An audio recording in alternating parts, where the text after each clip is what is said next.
नमस्कार दोस्तों, वेलकम है आप सभी का एक नए वीडियो में। तो जैसा कि आपके सेमेस्टर एग्ज़ाम लगभग कुछ दिनों में स्टार्ट होने ही वाले हैं, तो ऐसे में आज के इस वीडियो में मैं आपके लिए आईएमएडी के कुछ मोस्ट इम्पॉर्टेंट क्वेश्चंस की ये वीडियो लेकर आया हूं, जो आपके आगामी सेमेस्टर एग्ज़ाम में आपको काफ़ी हेल्प करने वाले हैं।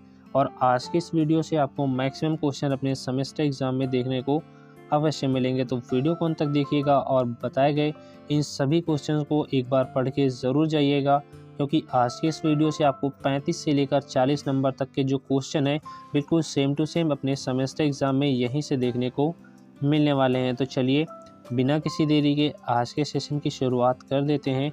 आपका पहला इम्पोर्टेंट क्वेश्चन बनता है, एक उद्यमी के गुण तथा उसके कार्यों का वर्णन करिए। ये क्वेश्चन कई बार आपके सेमेस्टर एग्ज़ाम में मैक्सिमम टाइम रिपीट हो चुका है। आपका अगला इम्पोर्टेंट क्वेश्चन बनता है, उद्यमिता की परिभाषा दीजिए तथा इसके महत्व के बारे में बताइए। एंटरप्रेन्योरशिप क्या है, उसकी डेफिनेशन आपको बताना है और इसके इम्पोर्टेंस के बारे में आपको बताना है। आपका अगला इम्पोर्टेंट क्वेश्चन बनता है, साझेदारी यानी कि पार्टनरशिप से आप क्या समझते हैं, इसके क्या प्रॉफिट है, क्या लॉस है, इसको भी आप पढ़ के ज़रूर जाएं।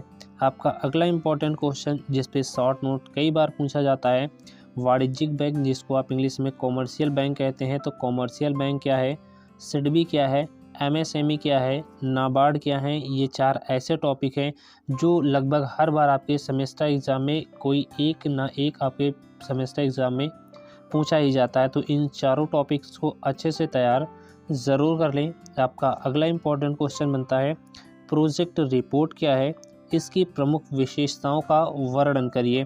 चलिए अगले इम्पोर्टेंट स्लाइड पे चलते हैं। आपका अगला इम्पोर्टेंट क्वेश्चन बनता है, 1991 की औद्योगिक नीति के अंतर्गत सरकार ने क्या आर्थिक परिवर्तन प्रारंभ किए और इन परिवर्तनों का व्यवसाय और उद्योगों पर क्या प्रभाव पड़ा। ये क्वेश्चन आपके सेमेस्टर एग्ज़ाम के लिए अत्यंत आवश्यक है, क्योंकि आज के समय में 1991 की जो औद्योगिक नीति सरकार ने अपनाई थी, तो उसके बारे में चर्चाएं काफ़ी हैं, तो इसको भी पढ़ के ज़रूर जाएं। चलिए अगले इम्पॉर्टेंट क्वेश्चन पे चलते हैं, जहां से आपके सेमेस्टर एग्ज़ाम में शॉर्ट नोट पूछा जाता है। उदारीकरण क्या है, निजीकरण क्या है और वैश्वीकरण यानी कि आपको यहाँ पर ग्लोबलाइजेशन, प्राइवेटाइजेशन के बारे में पूछा गया है। तो इन सभी टॉपिक्स को पढ़ के ज़रूर जाएँ। आपका अगला इम्पॉर्टेंट क्वेश्चन है, हेनरी फॉयल के अनुसार प्रबंधन के सिद्धांत लिखिए।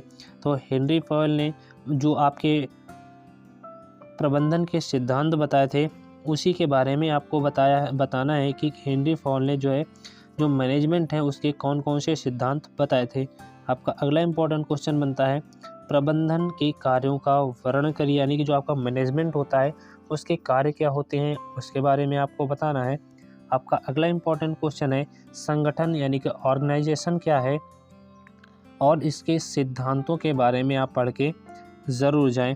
आपका अगला क्वेश्चन, जहां से आपके शॉर्ट नोट कई बार ये पूछा गया है, रेखीय संगठन क्या है, क्रियात्मक संगठन क्या है, कर्मचारी और रेखा संगठन क्या है, इसको भी आप पढ़ के एक बार ज़रूर जाएं।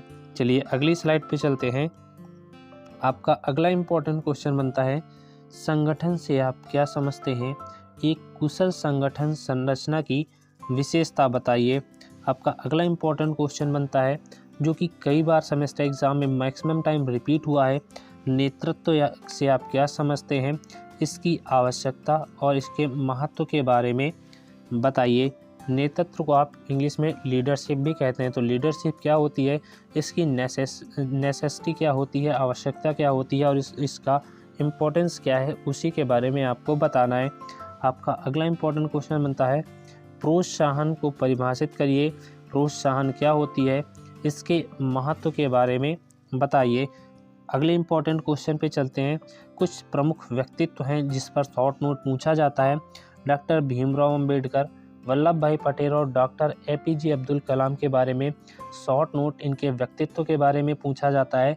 तो इसको भी एक बार आप पढ़ के अवश्य जाएं। आपका अगला इम्पोर्टेंट क्वेश्चन बनता है, भर्ती प्रक्रिया एवं इसके स्रोतों को समझाइए।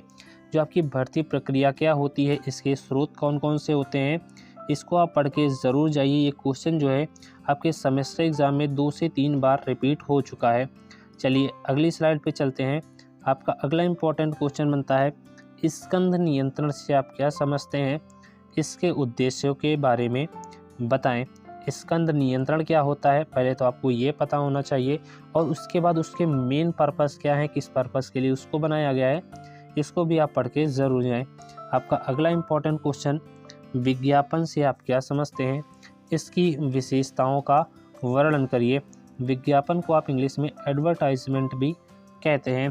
तो एडवर्टाइजमेंट क्या होती हैं, इसकी विशेषताएं क्या होती हैं, विज्ञापन किस लिए किए जाते हैं, इन सभी चीज़ों को आप पढ़ के ज़रूर जाएं। आपका अगला इम्पोर्टेंट क्वेश्चन है आधुनिक व्यवसाय में विज्ञापन की उपयोगिता को स्पष्ट कीजिए। आज के समय में एडवर्टाइजमेंट का क्या उपयोग है, उसी के बारे में आपको बताना है, इसको भी आप पढ़ के अवश्य जाएं।